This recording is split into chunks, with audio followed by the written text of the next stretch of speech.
سلامونه، زه موسکا صاحبه یم. که د افغان کډوالو د ایستلو خبره وکړو نو دا څه نوې خبره نه ده. تر دې وړاندې هم پاکستان په څو ځله او په وار افغان کډوالو د ایستلو پریکړه کړې ده او د دې نه په سلهاو په زرګونو افغان کډوال چې د بېکوره شوي دي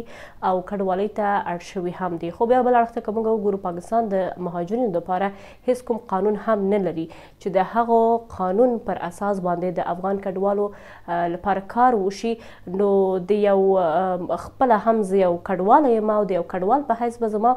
دا خبرې وي ټولو کډوالو ته چې د دې پر ځای چې د زورونو ښکار شي، د بېعزتۍ ښکار شي او د جنجالونو سره مخ شي، یا هم په زوره یو څوک راشي تاسو له کور څخه وباسي یا دروازه وټکټکوي چې تاسو له کور څخه ووځئ. بهتره به همدا وي چې هر یو څوک خپل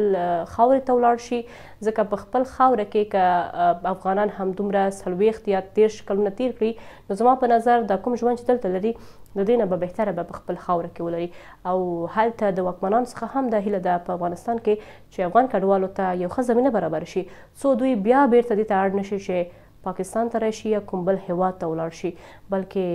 که وطن آرام وي او آباد وي زما په نظر چې څوک به هم خپل خاوره نه پرېږدي.